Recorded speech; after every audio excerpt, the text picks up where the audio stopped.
أعوذ بالله من الشيطان الرجيم. بسم الله الرحمن الرحيم. الحمد لله رب العالمين، والصلاة والسلام على سيدنا محمد أشرف الأنبياء والمرسلين وعلى آله وصحبه أجمعين. الحمد لله الذي هدانا لهذا وما كنا لنهتدي لولا أن هدانا الله. ربي اشرح لي صدري ويسر لي أمري واحلل عقدة من لساني يفقه قولي. ربي يسير عليك يسير وتمم بالخير. Assalamualaikum warahmatullahi wabarakatuh. Ahlan wa sahlan yang berbahagia Al-Fadil Ustaz Abdullah Umar bin Muhammad Saleh kerana sudi bersama-sama dengan Menurut Iman dalam kuliah asar hari ini dengan bacaan tafsir Al-Quran, pengajian tafsir Al-Quran dan tafsir Al-Jalalain. Juga bersama-sama yang dikasihi para pencinta ilmu, pencinta Al-Quran, sahabat-sahabat yang dirahmati lagi dikasihi oleh Allah Subhanahu Wa Taala. Yang saya hormati lagi, saya kasihi sahabat takbiran Menurut Iman yang dipimpin oleh Puan Hajar Rosniati binti Mansur. Jadi bagi memohon keberkatan kuliah kita pada petang ini, marilah sama-sama kita membacakan umul kitab yang akan dipimpin oleh Al-Fadhil Ustaz untuk kita hadiahkan kepada baginda Rasulullah sallallahu alaihi wasallam, ahli keluarga baginda, para sahabat, para sadiqin, para syuhada, alim ulama, guru-guru kita, ahli keluarga kita, serta tidak lupa untuk umat Islam di Gaza, Palestin, juga muslimin dan muslimat sama ada yang masih hidup ataupun yang telah kembali ke rahmatullah. Bisiril Fatihah. أعوذ بالله من الشيطان الرجيم بسم الله الرحمن الرحيم الحمد لله رب العالمين الرحمن الرحيم مالك يوم الدين إياك نعبد وإياك نستعين اهدنا الصراط المستقيم صراط الذين أنعمت عليهم غير المغضوب عليهم ولا الضالين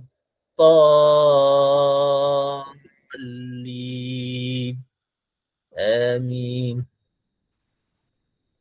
Amin, amin, amin ya Rabbal Alamin.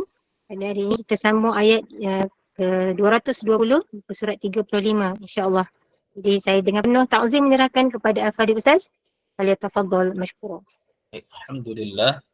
الحمد لله نحمده ونستعينه ونستغفره ونؤمن به ونتوكل عليه ونعوذ بالله من شرور أنفسنا ومن سيئات أعمالنا من يهده الله فلا مضل له ومن يضلله فلا هادي له ونشهد أن لا إله إلا الله وحده لا شريك له ونشهد أن سيدنا ومولانا محمدا عبده ورسوله أرسله بالحق بشيرا ونذيرا بين يدي الساعة من يطع الله ورسوله فقد رشد ومن يعص الله ورسوله فقد ضل وغوى سبحانك لا علم لنا إلا ما علمتنا إنك أنت العليم الحكيم رب اشرح لي صدري ويسر لي أمري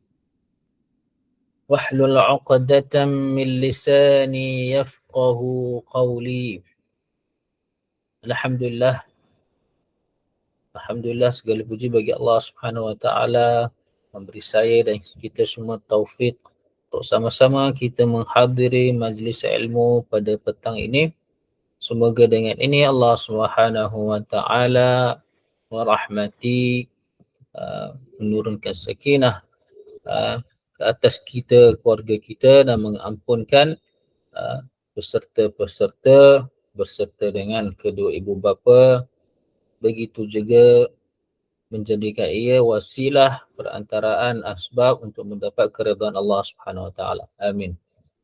Dan insya-Allah tanpa membuang masa kita akan sambung pengajian tahsil Quran beserta dengan kupasan tafsiran daripada tafsir Al-Jalalain pada muka surat 35 ayat yang ke-220. Ayat yang ke-220 muka surat 35. InsyaAllah kita sediakan mushaf.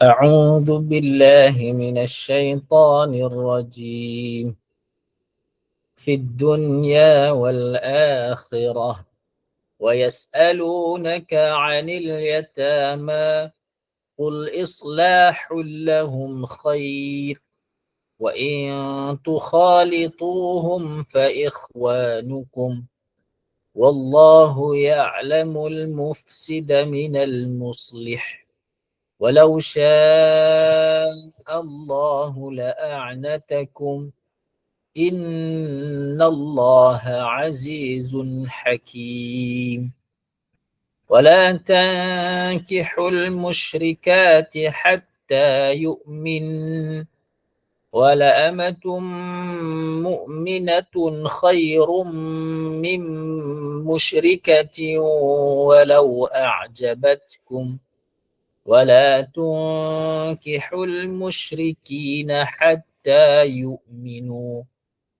ولعبد مؤمن خير من مشرك ولو أعجبكم أولئك يدعون إلى النار والله يدعو إلى الجنة والمغفرة بإذنه ويبين آياته للناس لعلهم يتذكرون.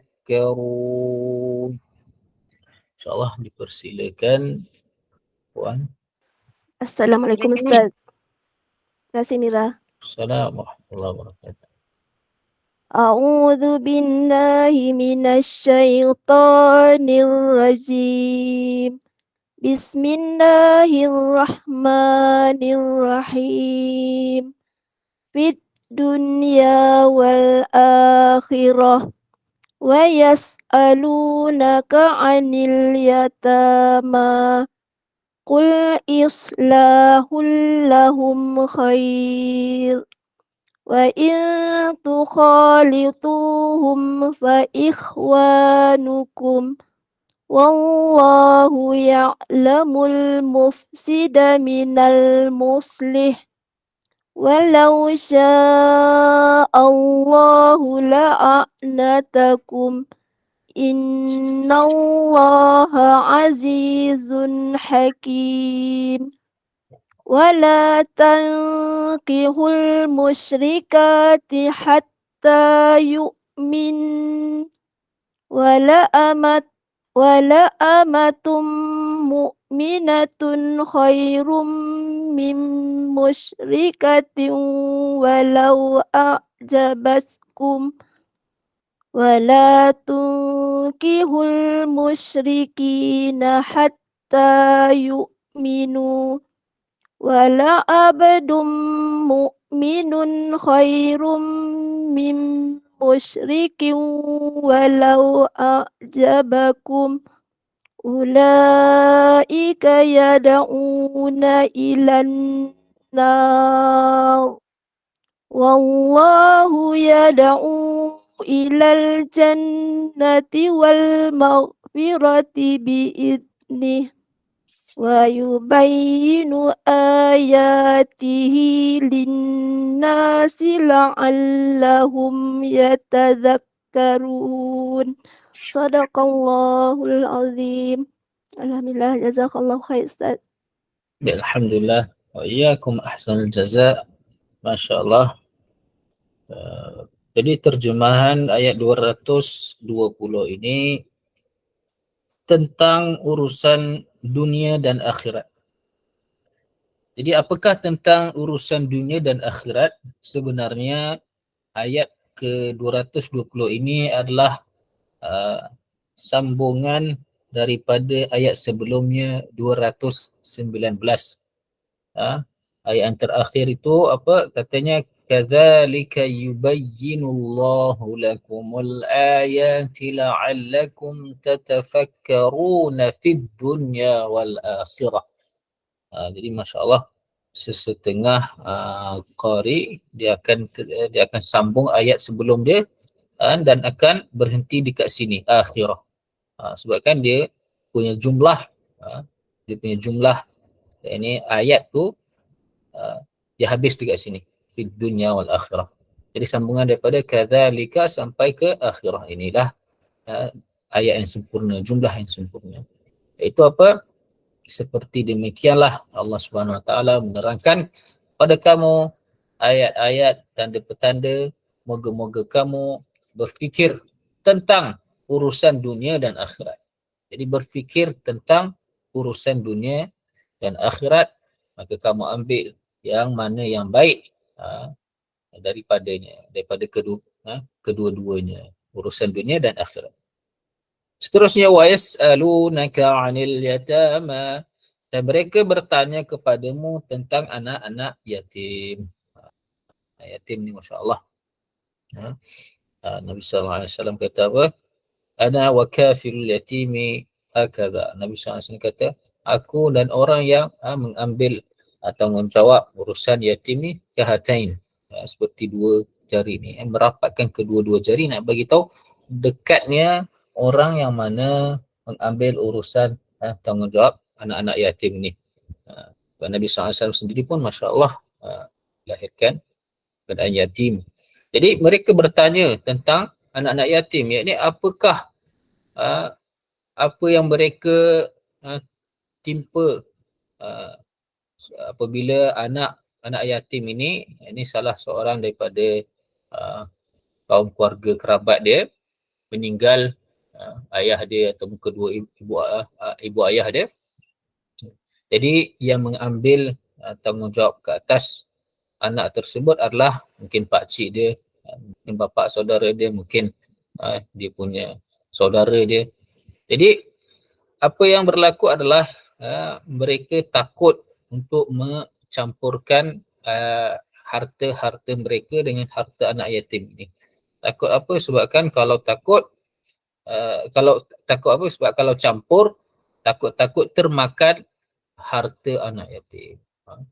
Jadi takut dia termakan harta anak yatim, maka harta anak yatim ini berdosa.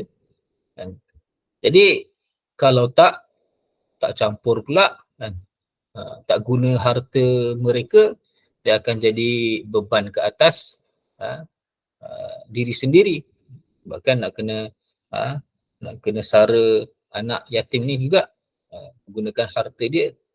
Jadi tambah bebanan dia. Jadi keadaan kalau dia tidak mencampurkan pun rasa susah, dan keadaan kalau dia campurkan harta anak yatim dengan harta dia pun rasa susah. Jadi mereka bertanya tentang harta anak yatim ni. Maka Allah Ta'ala firman, qul islahul lahum, katakanlah melaksanakan kebaikan bagi mereka adalah lebih baik. Maksudnya melaksanakan, kamu ambil harta mereka, kamu guna harta mereka, kamu laburkan dalam perniagaan dan sepertinya supaya dia bertambah. Itulah yang terbaik. Dan wa in tukhalituhum, dan kalau kamu campurkan, kamu gaul dengan mereka, kamu campurkan nafkah mereka dengan nafkah kamu, maka fa ikhwanukum, maka mereka itu adalah saudara kamu dalam agama, saudara seagama. Kalau kaum kerabat, saudara memang saudara. Jadi Allah Subhanahu Wa Taala kata apa? Kalau kamu campurkan pun tidak ada masalah, kan? Yang penting kamu jaga dia punya kebajikan dia. Wallahu ya'lamul mufsida. Allah SWT dia telah mengetahui yang berbuat kerosakan dengan mencampurkan harta anak yatim dan memakan harta anak yatim. Siapa yang buat demikian, orang yang buat kerosakan, Allah SWT tahu. Dan minal muslih, daripada orang yang membuat kebajikan dalam harta anak yatim tersebut. Allah SWT tahu siapa yang buat baik, siapa yang buat jahat. Dan maka Allah SWT akan beri balasan, akan beri ganjaran. Walau sya'allahu la'anatakum. Dan sekiranya Allah nak, boleh je Allah SWT, dia pasti memberikan kesulitan ke atas kamu. Dan dengan Allah Ta'ala mengharamkan mencampur harta anak yatim. Tapi Allah SWT halalkan. Allah SWT tak haramkan. Jadi kamu gunakanlah dengan sebaiknya. Dan kamu campurlah anak harta anak yatim, tidak ada masalah. Allah SWT haruskan, tetapi buatlah kebajikan, janganlah kamu buat kerosakan. Sesungguhnya Allah SWT Maha Perkasa, Maha Bijaksana. Seterusnya ayat 221,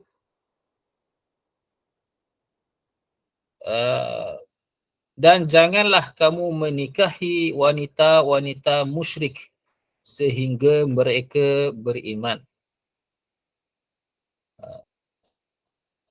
Ini diturunkan semasa ada di antara para sahabat, ada di antara orang Islam yang pada zaman tersebut yang lebih suka untuk berkahwin dengan perempuan yang merdeka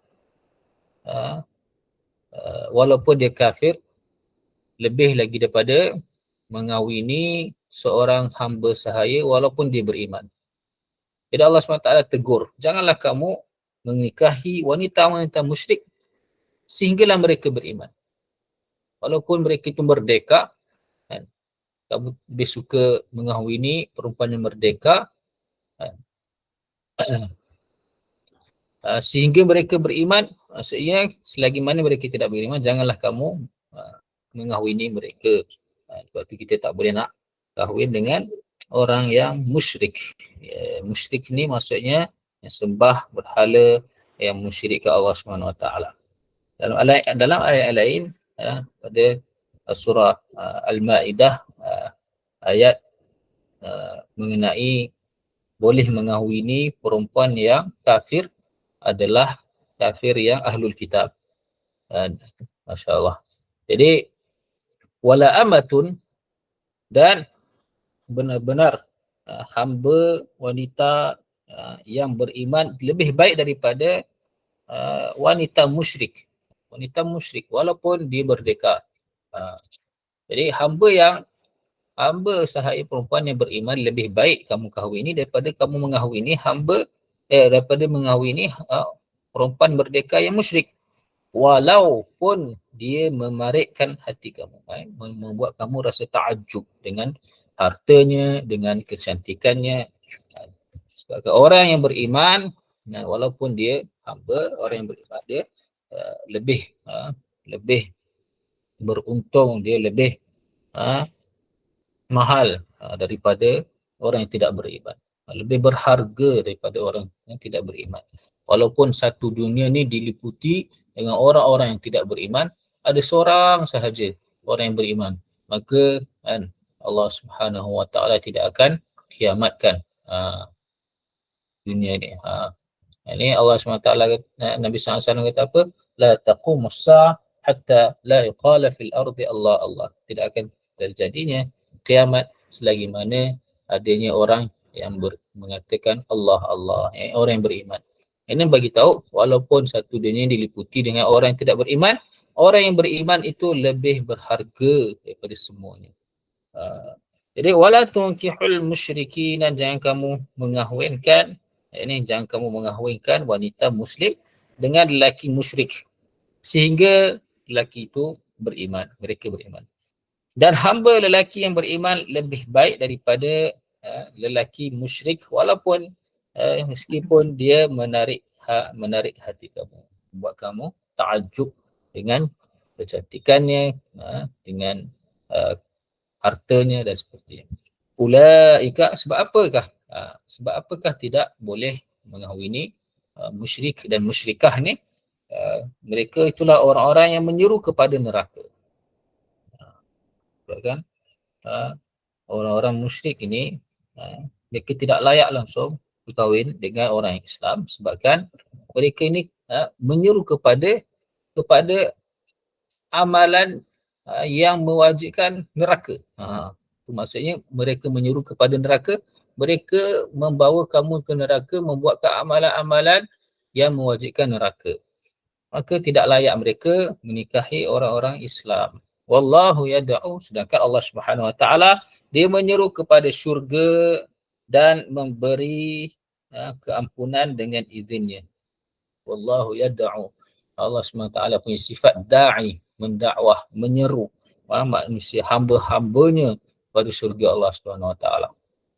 Jadi kita ni pun kena apabila kita berdakwah ni, kita bersifat kita beramal dengan sifat Allah SWT, iaitu da'i. Allah SWT menyeru hamba-hambanya ke syurga dan memberi keampunan dengan izinnya.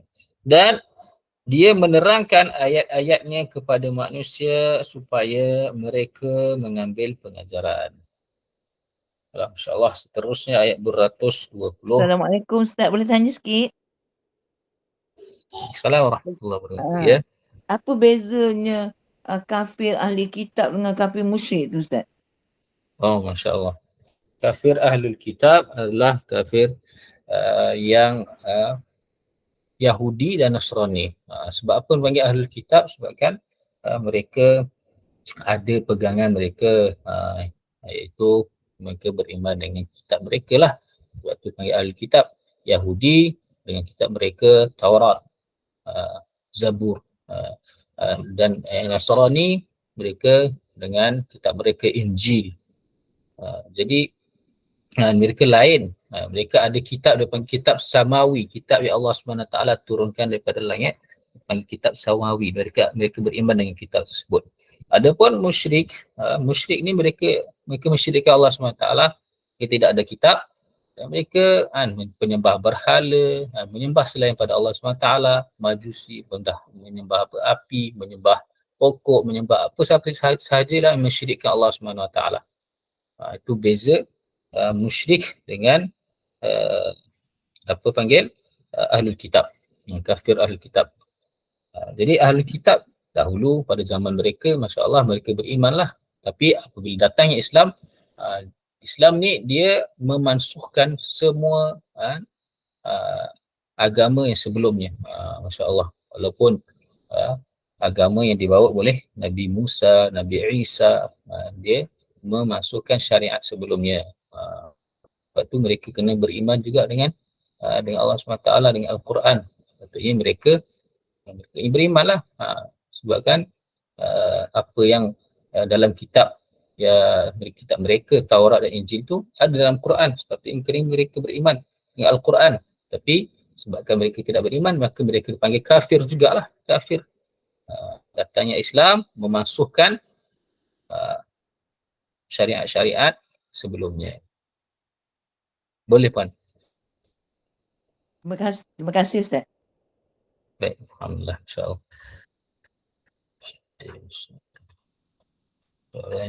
Ayat ini siapa yang boleh dikawini?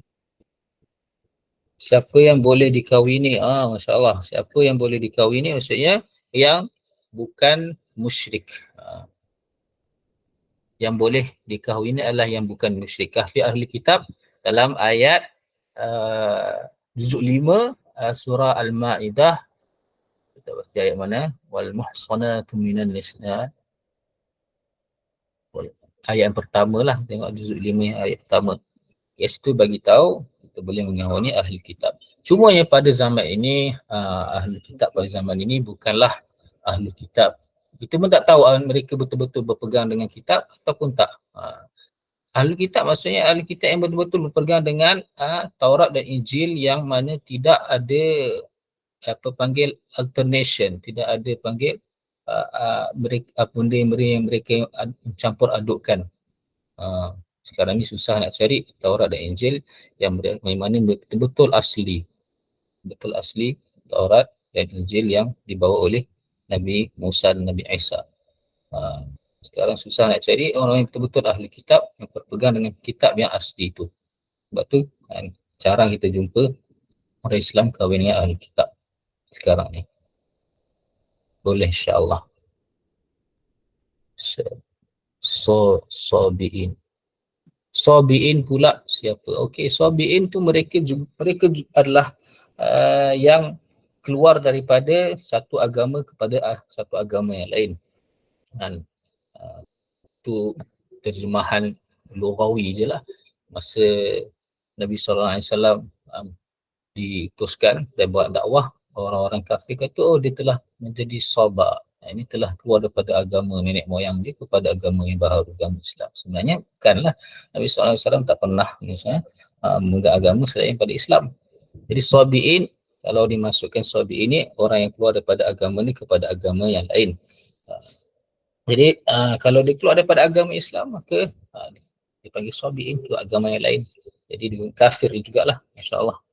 Kalau dia kepada agama yang lain tu, kalau ke arah musyrik maka dia panggil musyrik, kalau pada ahli kitab maka ahli kitab. Boleh insya-Allah. Baik, seterusnya ayat ke-222.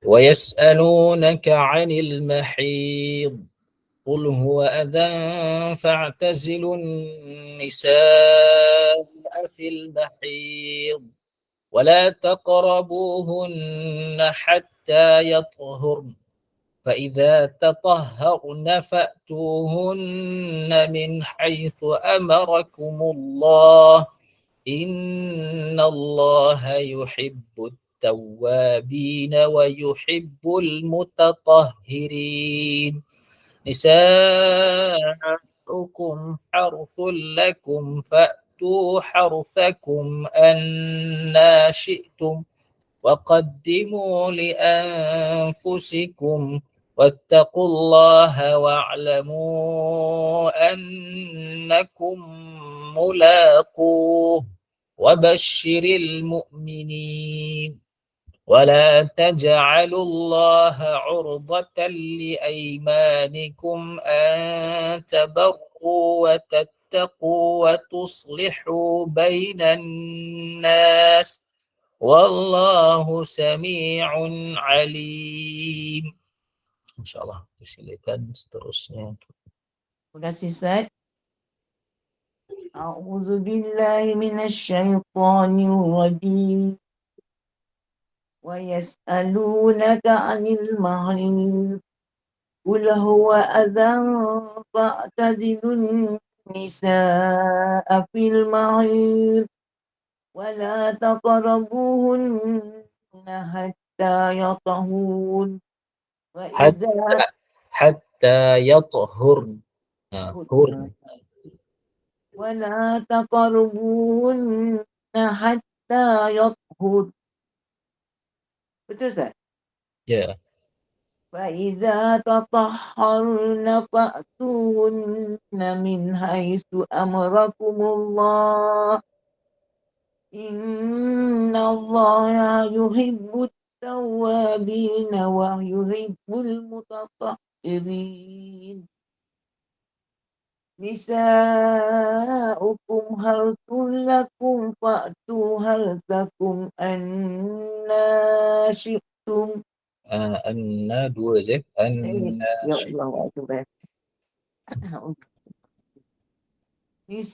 نساؤكم حرث لكم فأتوا حرثكم أنى شئتم وقدموا لأنفسكم واتقوا الله واعلموا أنكم ملاقوه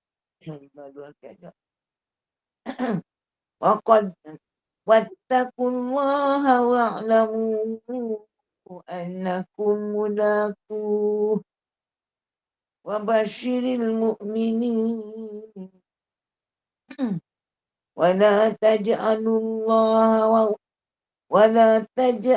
الله عرضة لأيمانكم أن تبروا وتتقوا وتصلحوا بين الناس والله سميع عليم. Sadaqallahul azim. Terima kasih Ustaz.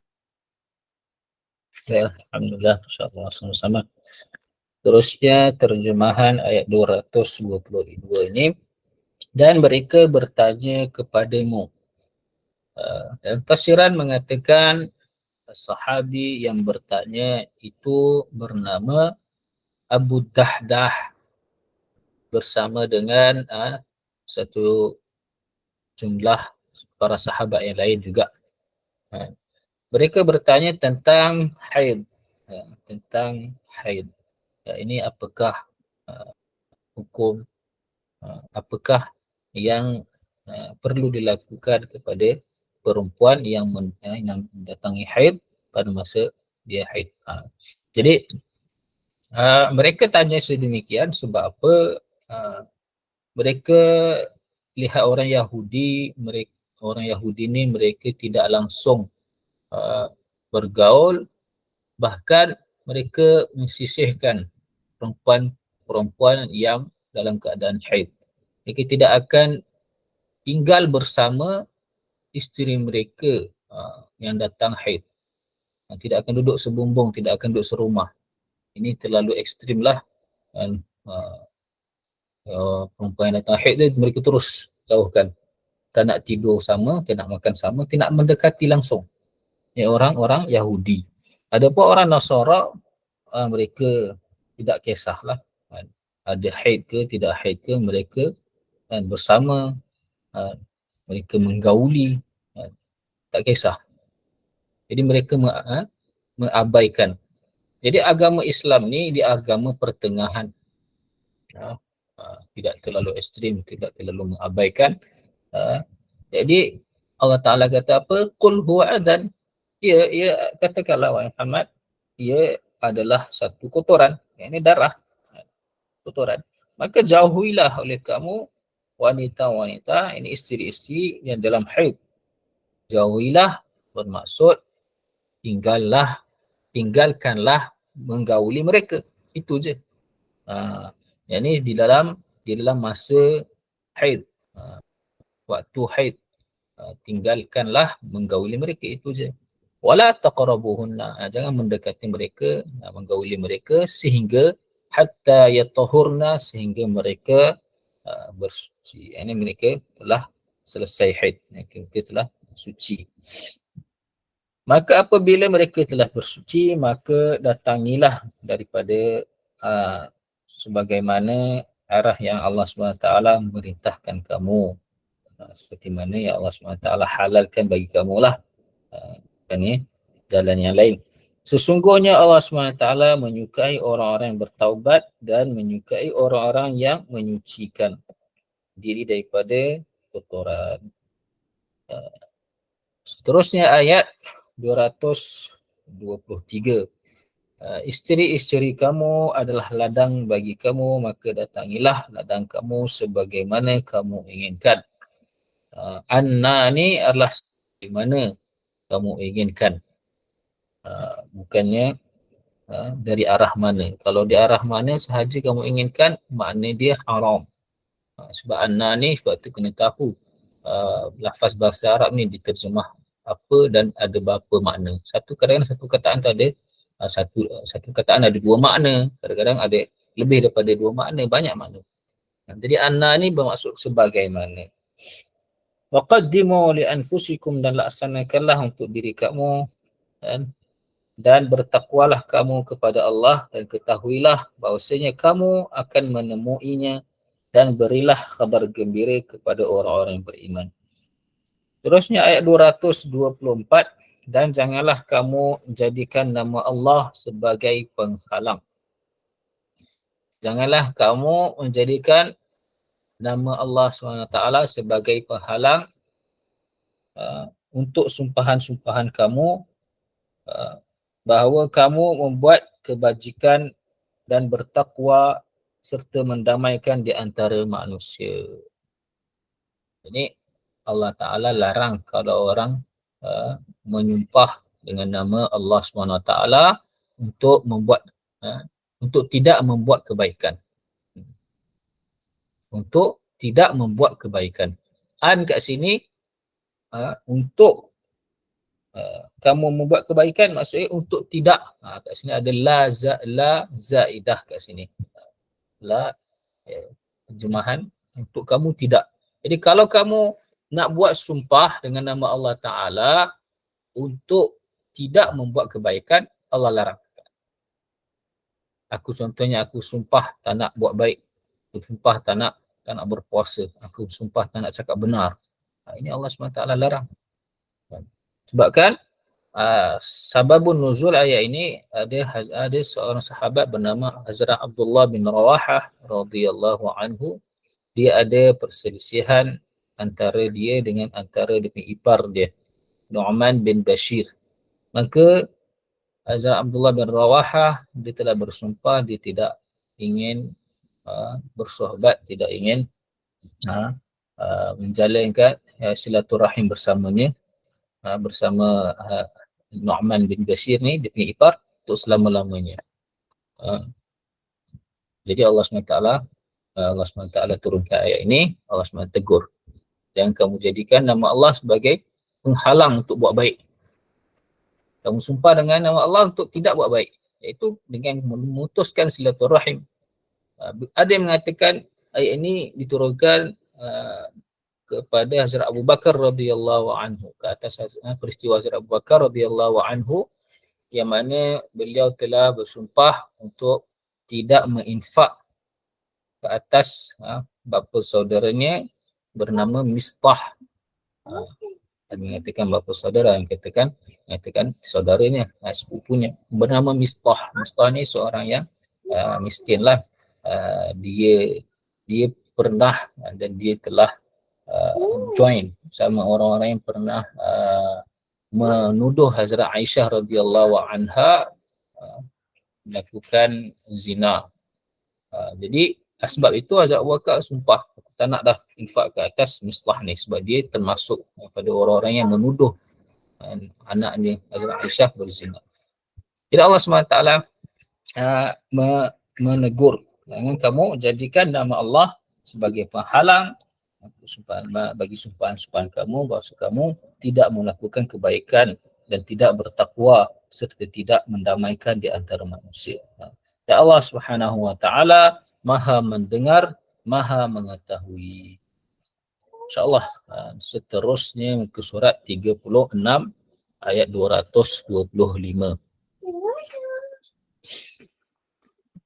لا يؤاخذكم الله باللغو في أيمانكم ولكن يؤاخذكم بما كسبت قلوبكم والله غفور حليم للذين يؤلون من نسائهم تربص 4 أشهر فإن فاءوا فإن الله غفور رحيم وإن عزموا الطلاق فإن الله سميع عليم. Silakan seterusnya. Assalamualaikum Ustaz. Assalamualaikum warahmatullahi wabarakatuh. A'udzu billahi minasy syaithanir rajim. Bismillahirrahmanirrahim. La yu'akhidukum Allahu bil-laghwi fi aymanikum walakin yu'akhidukum kasabat qulubukum Kasabat qulubukum. Kasabat Allahu alim lilladzina yu'luna min nisaihim tarabbasu 4 ashhur wa in Tarabbusu tarabbusu 4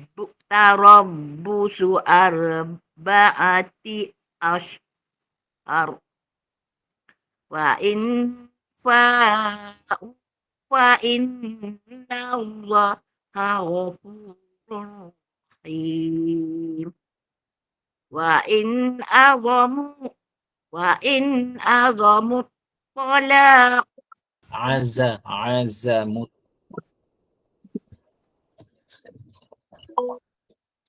Maaf tak ada orang kacau. Astagfirullahalazim. Wa in azamu wa in azamu talaqa fa inna Allah sami'un alim. Aza, tak nak za, azamu. Wa in azamu wa in azamu talaqa fa inna Allah sami'un alim. Sadaqallahul azim. Terima kasih Ustaz. Orang masuk telefon kacau je. Baiklah, sama-sama insya-Allah. Jazakumullah khairan. Baiklah, seterusnya terjemahan ayat 225.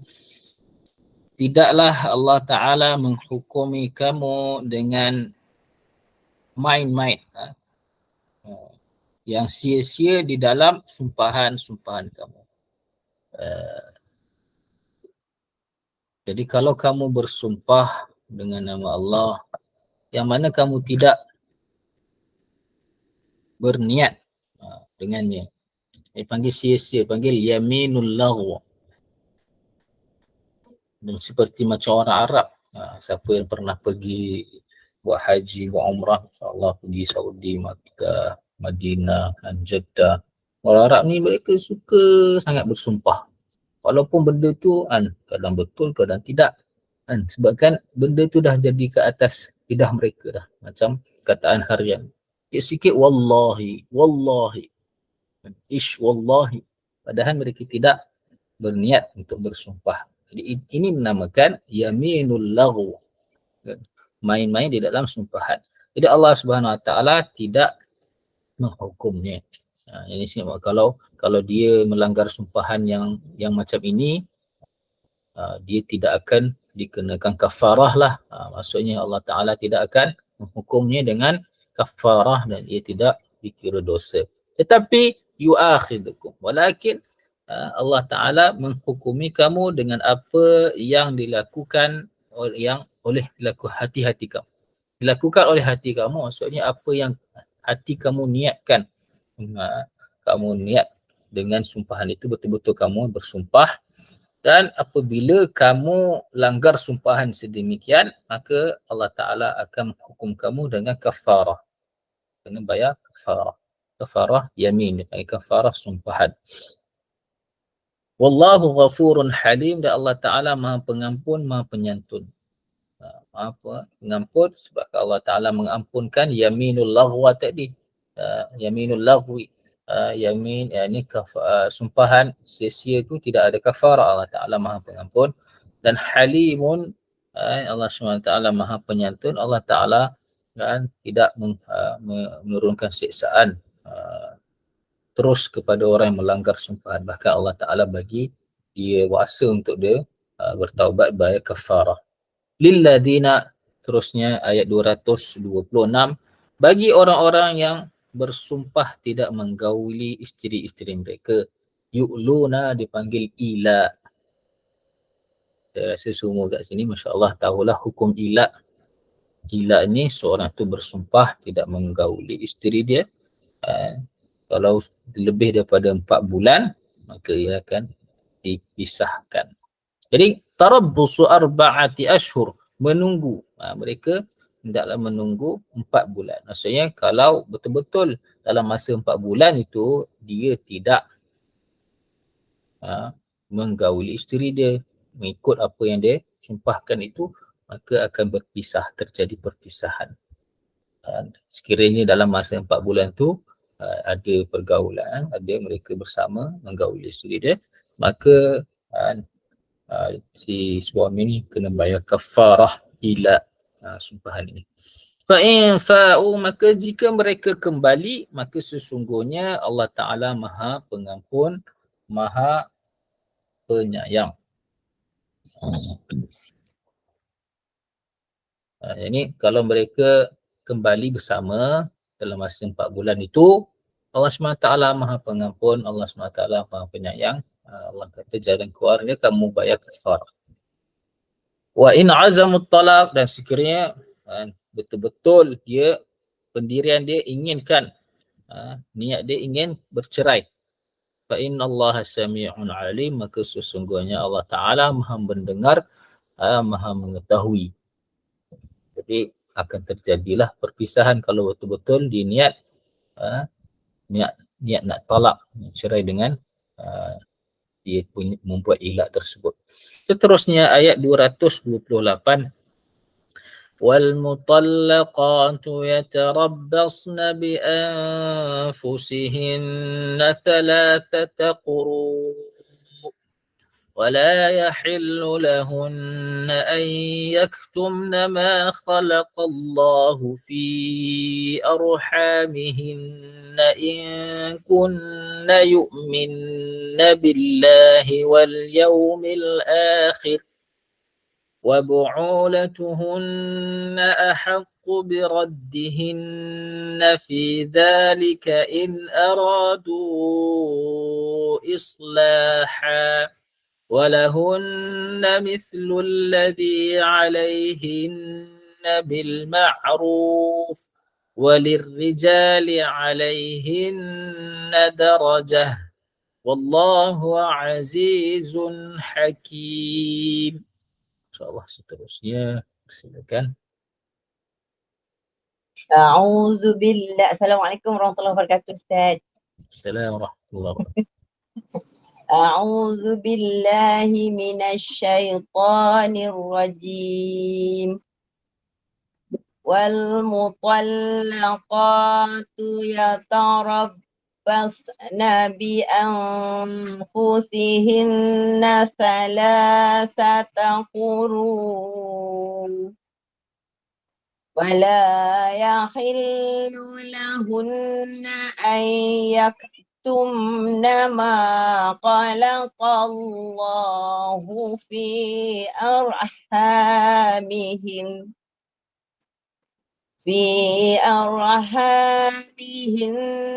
إن كن يؤمن بالله واليوم الآخر واليوم الآخر راني بس واليوم الآخر وبعولتهن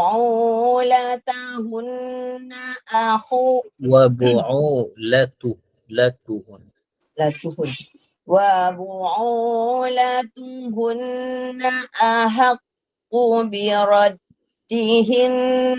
في ذلك إن أرادوا إصلاحا ولهن مثل الذي عليهن بالمعروف وللرجال عليهن درجة والله عزيز حكيم. Astagfirullahaladzim. Sampai itu, Ustaz? Ya, insyaAllah. Baiklah, masyaAllah. Seterusnya terjemahan ayat 228. Dan wanita-wanita yang diceraikan, mereka hendaklah menunggu terhadap diri mereka selama 3 quru'. Quru' ni apa? Quru' adalah satu lafaz bahasa Arab yang memberi makna yang berlainan. Makna yang pertama, dia adalah bererti suci, dan makna yang kedua bererti haid. Dua makna yang berlawanan juga. Jadi ulama ada perselisih pendapat. Ada yang mengatakan quru' ini terjemahan dia adalah haid, ada terjemahan dia adalah suci. Mazhab kita Imam Syafi'i rahimahullah ta'ala mengatakan quru' itu adalah suci. Iaitu kena tunggu 3 kali suci. Jadi Masya Allah, perempuan yang telah diceraikan, dia punya iddah dia, mengenai iddah lah, 3 kali kesucian dari segi Imam Syafi'i, pendapat Imam Syafi'i. Dan ada juga yang mengatakan seperti Imam Abu Hanifah mengatakan 3 kali haid. Jadi punya iddah tu panjang sikit lah. Orang yang madhab Hanafi dia punya iddah dia panjang sikit lah sebab dikira 3 kali haid. Imam Syafi'i 3 kali suci iddah dia. Jadi pendek sikit lah sebabkan cerai yang cara yang betul adalah cerai pada waktu suci, dan waktu suci itu yang diceraikan itu dikira dah satu kali suci. Baiklah, apa pun insya-Allah seterusnya, dan tidak halal bagi mereka, yakni isteri-isteri, bahawa menyembunyikan oleh mereka apa yang Allah telah ciptakan di dalam rahim mereka. Mereka tidak boleh sembunyikan. Kalau dah habis suci cakap dah habis suci, kalau masih haid cakap masih haid. Kalau masih dalam iddah cakap masih dalam iddah. Kalau dah habis iddah kena cakap habis iddah. Allah Ta'ala kata apa? Jangan sembunyikan. Sekiranya mereka beriman dengan Allah, beriman kepada Allah dan hari kiamat, hari akhirat. Jadi ini kalau perempuan iddah biasalah, perempuan yang masih masya-Allah ada haid lagi, tidak menopause lagi, dia punya iddah dia 3 kali suci. Kalau orang yang menopause dah, tidak ada haid dah, iddah dia 3 bulan. Dan juga kalau dia mengandung, saat diceraikan tu mengandung, iddah dia sampai dia melahirkan anak. Kalau dia hamba sahaya, iddah dia 2 bulan.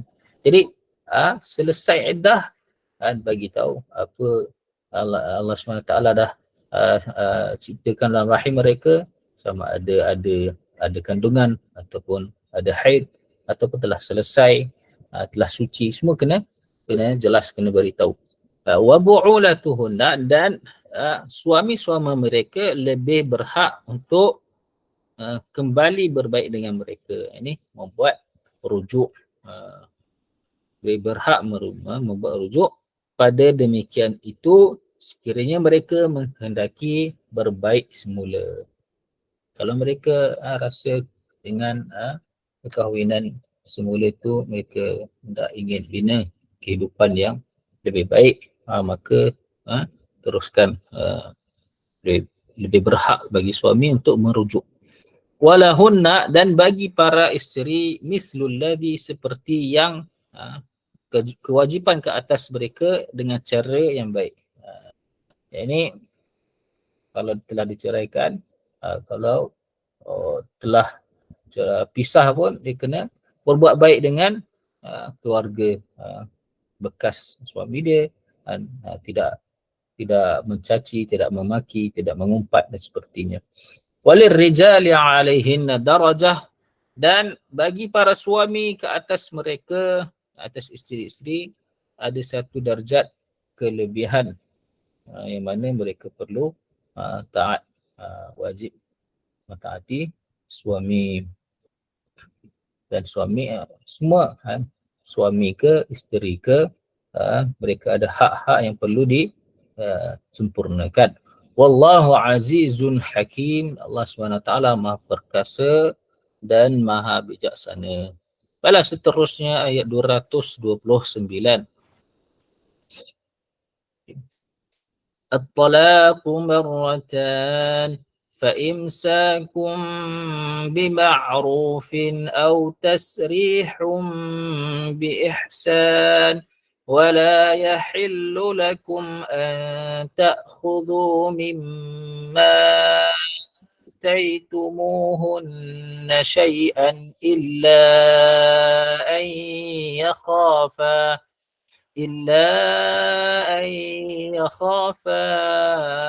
ألا يقيما حدود الله فإن خفتم ألا يقيما حدود الله فلا جناح عليهما فيما افتدت به وتلك حدود الله فلا تعتدوها ومن يتعد حدود الله فأولئك هم الظالمون فإن طلقها فلا تحل له من بعد حتى تنكح زوجا غيره فإن طلقها فلا جناح عليهما أن يتراجعا إن ظنا أن يقيما حدود الله وتلك حدود الله يبينها لقوم يعلمون. Silakan. أعوذ بالله من الشيطان الرجيم. الطلاق مرتان فإمساك بمعروف أو تسريح بإحسان ولا يحل لكم أن تأخذوا مما آتيتموهن شيئا إلا أن يخافا ألا يقيما حدود الله فإن خفتم ألا يقيما حدود الله فلا جناح عليهما فيما افتدت به تلك حدود الله فلا تعتدوها ومن يتعد حدود الله فأولئك هم الظالمون فإن طلقها فلا تحل له من بعد حتى تنكح زوجا غيره فإن طلقها فلا جناح عليهما أن يتراجعا إن ظنا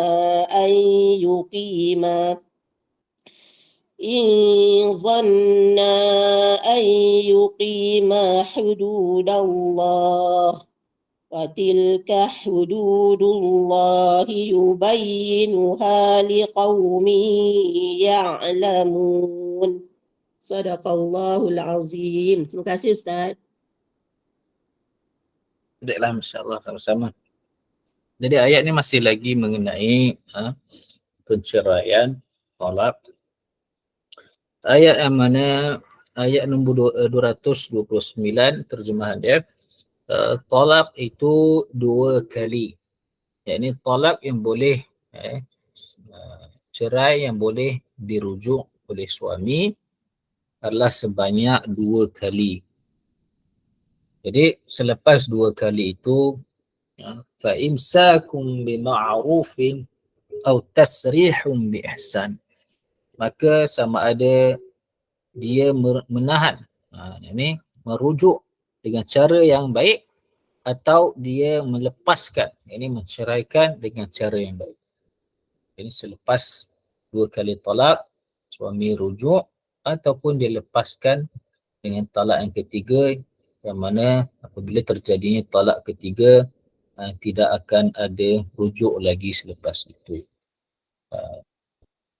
Jadi talak ni, lafaz cerai ni satu lafaz yang sangat-sangat sensitif, dan yang mana kalau kita main-main pun akan terjadi kalau kita betul-betul berniat pun akan terjadi. Jadi la, seterusnya terjemah dia, wala yahillu lakum, dan tidak halal bagi kamu untuk mengambil daripada apa yang telah kamu berikan kepada mereka, yakni mahar, sedikit pun. Jadi kalau kamu telah bagi mahar kepada mereka masa kahwin dahulu. Selepas penceraian kamu tidak boleh ambil sedikit pun. Illa kecuali kedua-duanya takut bahawa tidak dapat melaksanakan, tidak dapat mendirikan batasan-batasan Allah SWT, agama Allah Ta'ala.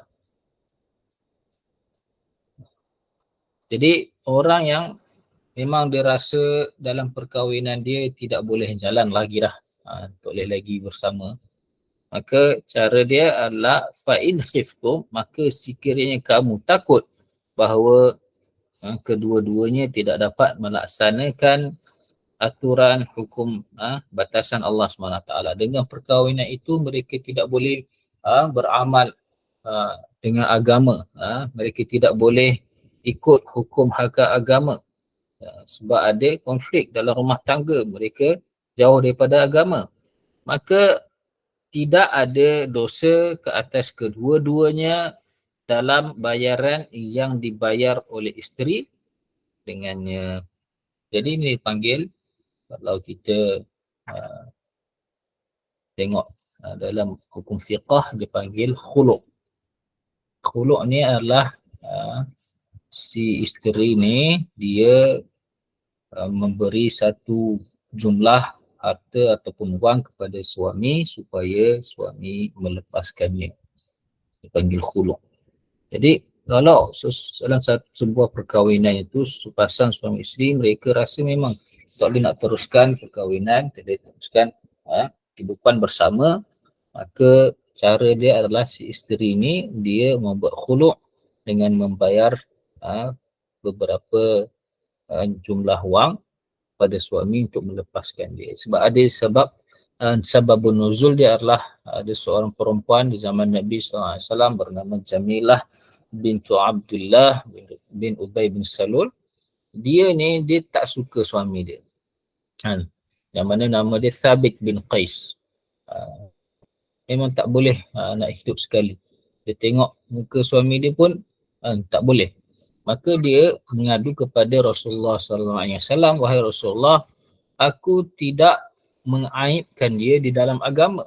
Dalam agama dia tidak ada masalah. Dia, suami aku ni seorang yang saleh, Masya Allah, seorang yang warak, yang baik, ikhlas, sifat dia Masya Allah baik. Tetapi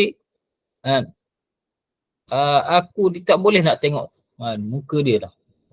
Sebabkan Hazrat Thabit bin Qais ni dia punya muka ada sedikit tidak cantik lah, Masya Allah. Jadi dia kata apa, kalau aku tengok suami aku ni di khalayak ramai, aku nampak dia lah yang paling gelap dan dia lah yang paling pendek. Aku tak boleh hidup sekali dengan dia. Dan dia yang paling hodoh lah. Aku tak boleh nak melihat muka dia. Dan dalam masa yang sama, aku tidak suka bahawa aku mengkufuri nikmat. Aku jadi isteri. Dalam Islam aku tak nak menjadi mengkufuri nikmat. Maka apabila turunnya ayat ini, Nabi SAW memberitahu cara dia adalah membuat khulu', buat tebusan, dan apa yang suami dia telah ambil dan menjadi tebusan, dia telah bercerai dan berpisah. Dalam riwayat ada sahabat mengatakan ketika melihat Thabit bin Qais ni lepas perpisahan itu, dia menangis, menangis di pasar, di mana-mana tempat dia pergi nampak menangis, mengalir air mata dia. Masya Allah. Jadi seterusnya, tilka hududullah, terjemahan Allah kata apa? Itulah batasan-batasan hukum Allah Ta'ala, maka janganlah kamu melanggarnya. Maka sesiapa yang melanggar batasan-batasan hukum Allah Ta'ala, maka mereka itulah orang-orang yang zalim. Seterusnya ayat 230, maka sekiranya suami menceraikan isteri dengan talak 3 lah. Ini tidak ada talak, tidak ada rujuk dah selepas talak 3, maka fala tahillu lahu, maka tidak halal bagi si suami. Isteri itu tidak halal bagi suami selepas jatuhnya talak 3 sehingga bekas isterinya itu berkahwin dengan suami yang lain. Maka sekiranya suami yang kedua itu menceraikannya, suami yang baru menceraikannya, maka tidak ada dosa ke atas kedua-dua bekas suami isteri dahulu. Ayataraja, bahawasa mereka kedua-dua kembali bersama, rujuk, jika kedua-duanya ingin bahawa mereka mendirikan batasan-batasan hukum hakam Allah SWT. Jadi masya-Allah, perkahwinan ini bukanlah mengikut kehendak hawa nafsu kita, bahkan minta mengikut apa yang Allah SWT letakkan, hukum batasan-batasan Allah dalam perkahwinan kita. Dan kalau mereka rasa dengan perkahwinan mereka, agama mereka terjaga, maka silakan masya-Allah kembali bersama. Kalau mereka rasa tidak boleh mendirikan agama Allah SWT, tak boleh nak beramal, tak boleh, kalau bersama tak boleh, maka lebih baik tidak bersama. Wa tilka hududullah yubayyinuha liqaumin ya'lamun, dan itulah batasan-batasan Allah Taala, dia menerangkannya bagi kaum yang mengetahui, yang ingin mengetahui. Jadi masya-Allah. Tanya sikit boleh Ustaz? Boleh tak? Itu yang wanita bayar apa tu balik Allahu Akbar. Bayar sebagian wang untuk menebus talak, itu boleh nama tebus talak ke Ustaz? Ya, tebus talak. Dan Okey. bahasa Arab dia dipanggil khulu'. Khulu'. Okey. Kalau yang satu lagi tu mas kahwinnya hutang, lepas tu kalau isteri dia kata okey, kalau kamu ceraikan aku, hutang itu tertunai, itu pun tebus talak Ustaz? Kalau ya, boleh jadi. Kalau sepatutnya dia hutang, kalau dia bercerai, dia wajib bayar hutang tersebut. Tapi kalau dia melakukan dengan cara tebus talak, maka dia akan kira tebus talak lah. Itu halalkan. Yang tebus talak ni dia tak boleh rujuk Ustaz? Tebus talak ni macam mana? Kalau perceraian yang melalui tebus talak ni dia tak boleh rujuk Ustaz? Ya. Dia kira fasakh. Oh, dia macam talak 3 juga Maksudnya bukan talak. Dia fasakh lah, masya-Allah. Maksudnya dah kira macam habis iddah lah, dah selesai. Tentu kalau talak biasa tu dia dah habis iddah. Tapi maksudnya kalau misal kata dia dah bercerai, dia dah halalkan apa tu, dia dah bercerai, lepas tu kalau suami dia nak rujuk balik bersama dengan dia tu boleh? Ya. Oh, dia lain lah dengan yang talak 3 tu Ustaz? Ya. Terima kasih Ustaz. Baiklah. Alhamdulillah, insya-Allah setakat itu saja. Yang baik itu daripada Allah SWT. Yang mana buruk, yang kurang itu daripada kelemahan diri saya, masya-Allah saya minta maaf. InsyaAllah kita akan sambung pengajian tahsil Quran bersama dengan tafsiran pada minggu akan datang, insyaAllah ta'ala. Jazakumullah khair. Baik, alhamdulillah. Barakallahu fiik. Jazakumullah khairan jazak Ustaz di atas tahsin dan tafsir daripada Al-Jalalain. Hari ini sambung ayat 220 berkenaan dengan Allah menerangkan kepada kamu ayat-ayatnya supaya kamu berfikir mengenai urusan di dunia dan akhirat. Juga mengenai anak yatim, orang yang menanggung anak yatim dan keutamaan kita menyantuni anak yatim. Ayat 221 hingga 224 hukum dalam perkahwinan. Ayat ini memperingatkan kita yang kita hanya boleh masuk ke dalam syurga dengan 2 syarat. Yang pertama, Allah ampunkan semua dosa kita, dan yang keduanya dengan izin ataupun dengan rahmat Allah Subhanahu Wa Taala.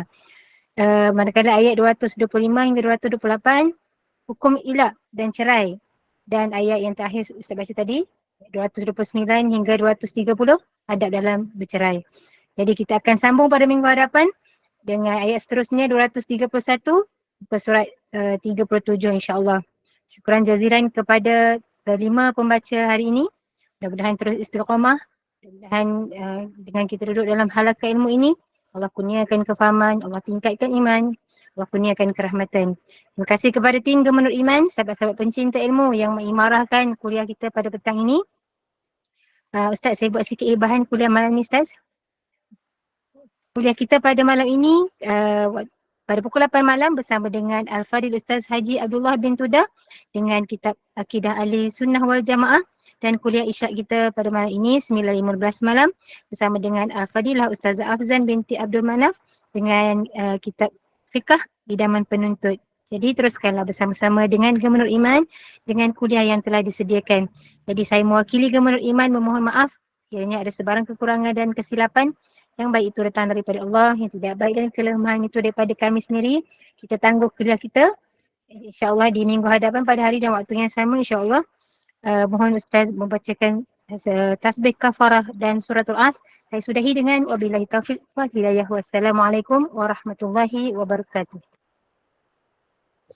Subhanallah wa bihamdi, subhanakallahumma wa bihamdika, nashhadu an la ilaha illa anta, nastaghfiruka wa natubu ilaik.